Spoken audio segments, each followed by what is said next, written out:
Vamos a ir hablando ahora acerca de agentes específicos, ¿ya? Tenemos los gram positivos, formadores de esporas, y tenemos bacilos gram negativos, brucela y anthrax. Entonces acá está el resumen para que ustedes más o menos puedan recordar algunos tips con esto.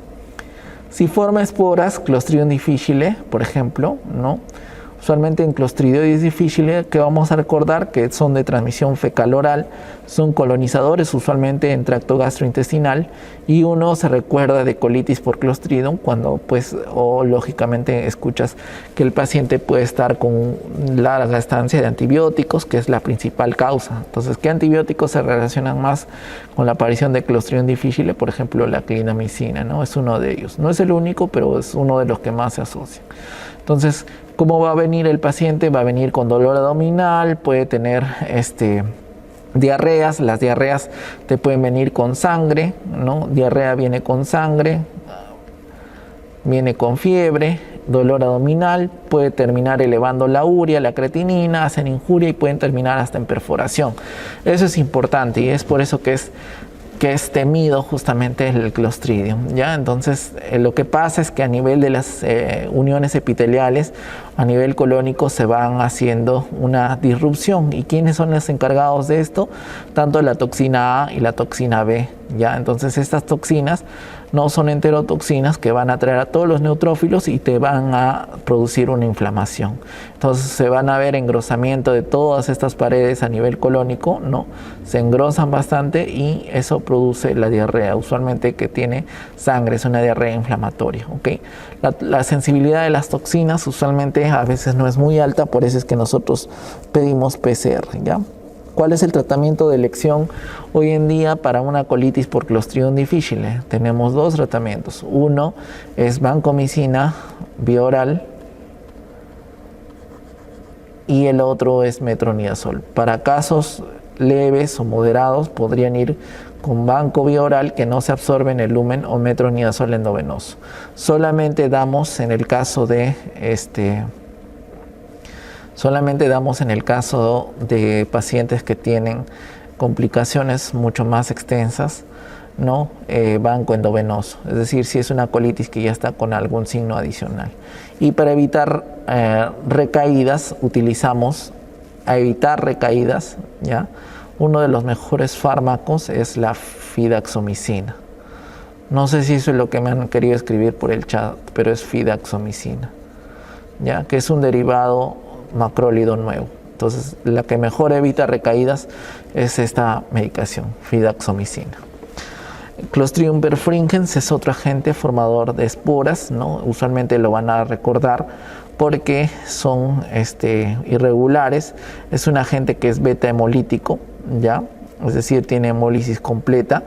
Y como su nombre dice, son toxinas las que producen y principalmente vamos a tener infecciones tipo con necrosis gaseosa, pueden llegar a mionecrosis, infecciones tipo celulitis, fascitis, mionecrosis, ¿no? Clostridium perfringens. Entonces, usualmente estos pacientes pues pueden tener una forma de presentación así, dérmica, o también la otra forma de presentación por envenenamiento, es decir, toxigénica, ¿no? En la alimentación, que va y afecta y hace una diarrea de intestino delgado, es decir, en abundancia, ¿no?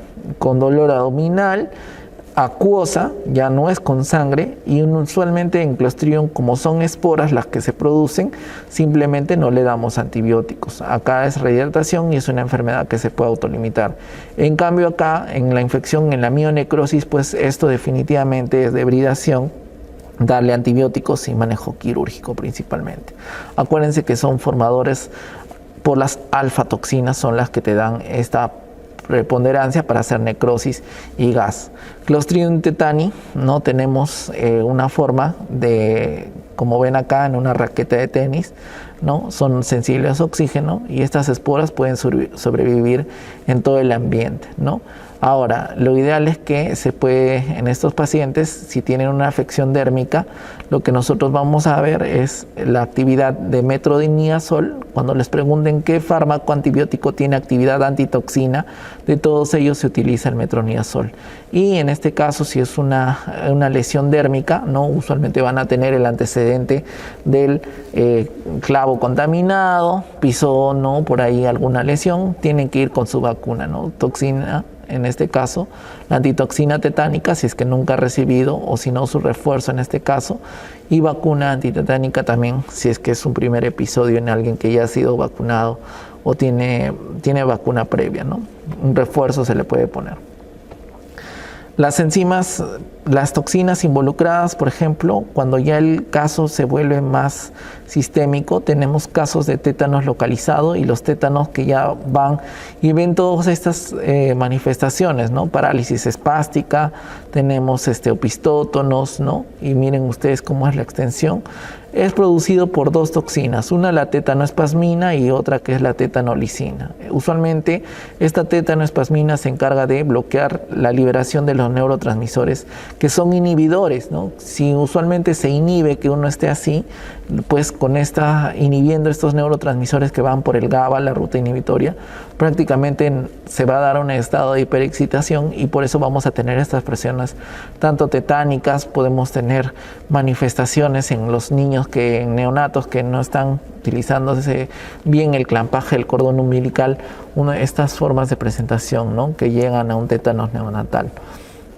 Puede haber afectación materna, pero como les estoy diciendo, el compromiso que ustedes tienen que ver es principalmente con este tratamiento que es metronidazol, que tiene su efecto antitoxina. Y Clostridium botulinum, usualmente vamos a tener el antecedente de paciente que abrió su lata, ¿no? Que tenía miel que no estaba adecuadamente almacenada, la lata venía chancada por ahí, que venía con alguna abolladura, ¿no? Entonces estas esporas se quedan ahí, son resistentes, se quedan en los vegetales, en las comidas, y usualmente estas toxinas, que pueden ir de la A a la G, van a darte estas formas de presentación, es decir, una parálisis flácida descendente, ¿no? Te dan visión borrosa, pupilas dilatadas, hay constipación y falla respiratoria. Por eso es importante que tengan mucho cuidado con el almacenamiento de estas comidas. Lo más importante acá es que todos en Clostridium son toxinas. Nuevamente, si acá teníamos enterotoxinas en Clostridium perfringens, en Clostridium botulinum tenemos las neurotoxinas, ¿no? Entonces se absorben a nivel intestinal y lo que vamos a hacer es que bloquea otra liberación de acetilcolina en este caso, ¿no? En las uniones periféricas motoras. El tratamiento va a ir nuevamente con el agente antitoxina, metro, y pueden utilizar también penicilina en este caso, que también puede tener un efecto antitoxigénico, ¿ya? Ok. Entonces, principalmente hemos revisado estos agentes. Acá tenemos algunas de las formas de presentación de otros, por ejemplo, salmonela, ¿ya? Entonces, por ejemplo, en salmonela, lo que hay que recordar es que no fermenta lactosa, ¿ya? No confundir dos cosas, por favor. En salmonela hay la gastroenteritis por salmonela, ¿ya? Que usualmente van a encontrar salmonela tifi, paratifi, y la otra es la fiebre entérica, es decir, la salmonelosis, donde sí vamos a tener una complicación, es decir, los dos cuadros que van a diferenciarse, y esta fiebre entérica va a tener santuarios, porque esta salmonela es un germen intracelular, y todo lo que es intracelular, nuevamente les repito, va y actúa sobre el retículo endoplasmático, ¿no? Entonces este sistema, cuando se afecta, ustedes van a tener manifestaciones clínicas como hepato y esplenomegalia. En salmonela, entonces, el antecedente muy claro, le van a decir el consumo de carne, leche, huevos contaminados con esta bacteria salmonela, y como hemos dicho, es un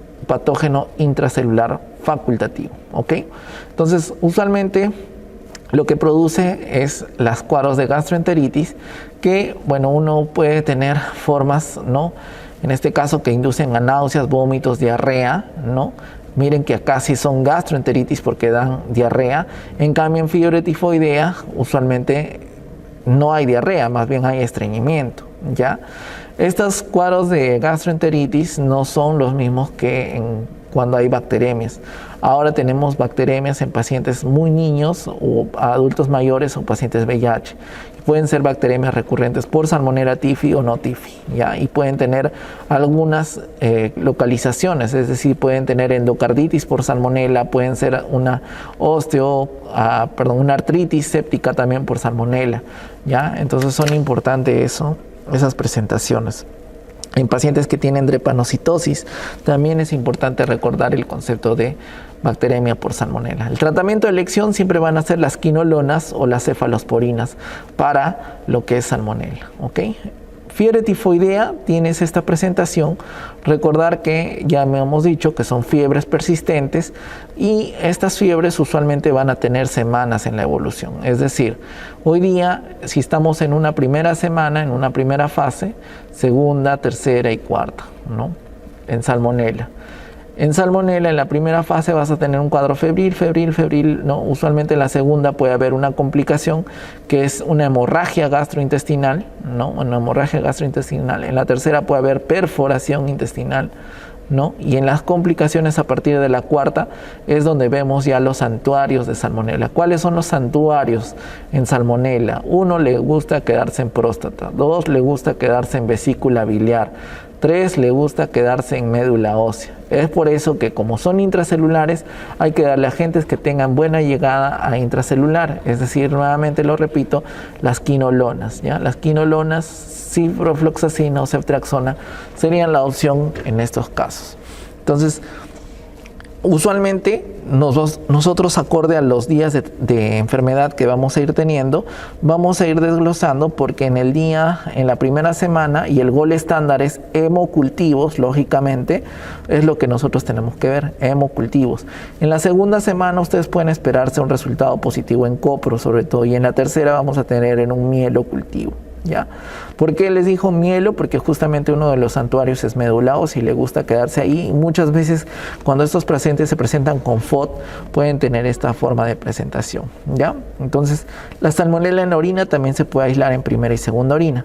¿Cuál es el gol estándar para salmonela? Hoy en día, hemocultivos. Por favor, no me marquen tífico O, tífico H para tífico O, para tífico H, ¿ya? Eso no sirve, tiene mucha reacción cruzada y usualmente en salmonella lo que vamos a ver son hemocultivos positivos. Y como hace bacteremia, estos pacientes tienen derecho a hacer complicaciones, hacen su infiltración, hacen estas lesiones que son la roceola por salmonella, usualmente en las primeras semanas de enfermedad, donde se ven múltiples lesiones, incluso que tienen eritematoso, son eritematosas, no pueden ser máculas o pápulas también a veces.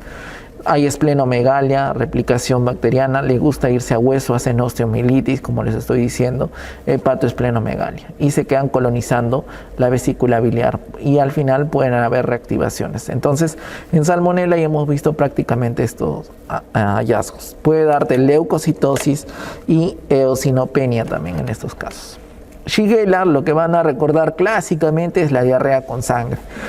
Entonces en Shigella, usualmente ustedes recordar que es un patógeno nuevamente intracelular, es decir, te va a dar la chance de hacer cuadros invasivos. Pueden haber portadores asintomáticos, pero lo que se produce principalmente es que hay un fagolisosoma que va a reproducirse a nivel citoplasmático y eso va a generar la posibilidad de activar lo que son toxinas. Hay una enterotoxina que causa diarrea aguda y también hay una diarrea con sangre que se puede producir por la inflamación y la irritación de justamente estas uniones a nivel gastrointestinal.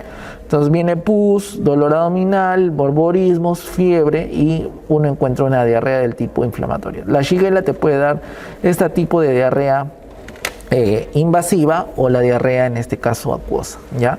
Entonces hay varios tipos, tenemos Sonnei, Flexneri, Dysenteriae, y cuando ya está involucrada la toxina Shiga, es decir, la que te puede producir un síndrome urémico hemolítico, estos casos muchas veces en niños terminan yendo hasta hemodiálisis. Entonces hay que recordar siempre la manera de transmisión fecal oral para estos tipos de Shigella. El tratamiento también puede ir con quinolonas o cefalosporinas en el caso de Shigella. Yersinia enterocolítica, lo que tienen que recordar, usualmente el antecedente en el consumo de cerdos, por ejemplo, ¿no? Y te da una enterocolitis, diarrea con sangre nuevamente. Pero la Yersinia pestis, como dice su nombre, en el caso de peste, hay otros agentes, ¿no? En el caso de este cocobacilo, ¿no? Gram negativo, va a tener formaciones de cuadros sistémicos, porque lo que va a hacer es activar muchos fagocitos y van a verse comprometidos toda la cascada del C3S4. Entonces, en Yersinia pestis, les dije que la gente, el aminoglicósido que todavía tenía acción era estrepto y gentamicina, ¿ya? Cuando hay formas de presentaciones pueden tener estas de acá, que no son la Yersinia clásica enterocolítica y pseudotuberculosis que causan enterocolitis, sino son las Yersinia pestis, ¿no? Que te dan plaga, la forma septicénica, la forma bubónica, y esto lo hemos visto en el norte, por ejemplo, en los residentes internos que fallecieron. Llegaron el paciente pues y llegó con un nódulo, un bubón en este caso, y no se percataron y progresó rápidamente a una plaga, a una neumonía por peste, una forma de peste neumónica. El paciente falleció y contagió rápidamente a los que lo examinaron, y esto pasó en el norte, así que tengan mucho cuidado. 2010 si no me equivoco. Okay. Esto es Brucella. En Brucella simplemente hay que recordar algunas de las cosas. Brucella, tenemos Melitensis, ¿no? Que viene sobre todo de las ovejas, y Suis, que viene de cerdos. Son intracelulares, pero estas dos, Melitensis y Suis, son más virulentos, mucho más que Abortus y las otras especies, ¿ya? Usualmente, como son intracelulares, no móviles y son pequeños, requieren medios especiales de cultivo. Este es un medio bifásico, es decir, tiene un medio sólido y un medio líquido para el crecimiento. Este es el medio de Ruiz Castañeda y demora en crecer. Por eso es que utilizamos otros métodos diagnósticos. Pero, ¿cómo es así? En Brucella, ¿qué vamos a pedir? El antecedente del consumo de leche no pasteurizada, quesos, la preparación, papa a la huancaína, no lo sé. Pero en la historia les van a dar ese antecedente. Y lo más importante es que tiende a ser subagudo crónico este cuadro. Entonces puede venir el cuadro como FOD, puede venir un cuadro como una sacroileitis bilateral, ¿no? En esta fiebre usualmente se acompaña bastante de escalofríos, usualmente a predominio en la tarde o en la noche, escalofríos, sacroileitis bilateral. Pueden tener una de las complicaciones que justamente se ve bastante, que es la orquiepidemitis, ¿ya? Pero también pueden tener presentaciones tipo compromiso con hepatoesplenomegalia, dolor, un cuadro muy inespecífico. Puede haber neurobrucelosis con compromiso meningio. Pueden tener las llamadas compromisos, en este caso de discos, más que en tuberculosis. Recordar que en Brucella usualmente se va a ver compromiso de un cuerpo vertebral y no del todo por completo. Diferencia en los POTS. En los POTS, por ejemplo, ustedes van a ver compromisos de uno, de dos cuerpos vertebrales en toda su totalidad, pero no solamente eso, sino que también se compromete el disco, ¿ya? Entonces acá hay espondilodicitis. Acá en Brucella usualmente vemos menos compromiso de todo el cuerpo vertebral, no hay tanta dicitis, ya hay más, es como le digo, la afectación de sacroiliacas, y luego van las vértebras lumbares, así que van en ese orden, ¿ok? Orquiepidemitis, neurobrucella, sacroileitis y la fiebre de origen desconocido son las formas de presentación para este caso. Las complicaciones ya las hemos mencionado, ahí están toda la forma ocular, la forma retiniana, la forma en genitales, testicular, la limitación articular, que van a tener muchas preponderancias. Acá vemos las formas de diagnóstico, y yo solamente les digo, si a ustedes les preguntan screening en Brucella, para marcar screening, un diagnóstico, un test de campo de quiénes son positivos y quiénes no, utilizamos Rosa de Bengala. El punto de corte es 1 en 25 o más para que se declare positivo. Si está en 1 en 100, 1 en, no sé, está recontra positivo. Tratamiento de elección. Y el 2-mercaptoetanol, recuerden que detecta principalmente los que son IgG, ¿no? O sea, te puede dar un título para cuantificar si este es un cuadro reciente o tardío tal vez. La IgG, igual el punto de corte es más de 1,25, aglutinaciones en tubo principalmente, que es positivo. Tratamiento de elección para brucela vamos a tener acompañado de doxiciclina y rifampicina por 6 semanas, ¿ok? Es para infecciones no localizadas, sobre todo en adultos. En embarazo se puede utilizar cotrimoxazol y rifampicina por 4 semanas o eritrorifa. Y aparte las recomendaciones de pasteurización que se han mencionado. Entonces, doxirifa, porque justamente rifa tiene actividad intracelular. Y rifa intracelular también te da la chance de evitar recaídas. Anteriormente se utilizaban esquemas con gentamicina, pero nosotros ya hemos visto que estos esquemas con aminoglicósidos, sobre todo, podían estar relacionados con recurrencias. Como ven acá, tienen la opción cuando es infección localizada. La guía todavía te considera doxirifa por 3 meses y genta los primeros 7 días, ¿no? Pero el tratamiento, como les digo, con rifampicina es para evitar los efectos adversos, ¿ya? En este caso, la recurrencia en brucelosis. Y acá tienen nuevamente el anthrax. Acá les van a dar como antecedente epidemiológico el estar en contacto con ganado vacuno, lanar, ser el trasquilador, ¿no? de usualmente ovejas que están pues digamos con el Bacillus anthracis, que va a dar su compromiso a través de 2 subunidades. Son toxinas, nuevamente toxina A y toxina B. Pero lo que vamos a ver, usualmente estos pacientes que tienen estas formas de presentación son crónicas, son escaras necróticas, un centro negruzco. Como ven acá, el centro negruzco es lo que marca la diferencia y puede serse un edema, un bordes elevados alrededor. No es una leishmaniasis clásicamente, ¿no? Acá no hay úlcera, ¿ya? Pero sí tenemos una escara, un centro necrótico. Eso es más característico para anthrax. Entonces tienen fiebre, tos, mialgias, aquellos que puedan inhalar tempranamente y pueden tener, ya esto se utiliza más en bioterrorismo, pero ven edema, falla respiratoria y signos meningios cuando el cuadro es más de estas presentaciones por inhalación. No lo tenemos ahorita y las formas gastrointestinales pues son más limitadas, pero es una diarrea que puede venir, ¿no? Usualmente con sangre, náuseas y vómitos. El tratamiento de elección para Bacillus anthracis, quinolonas, ¿ya? Se utiliza siempre como agente bactericida.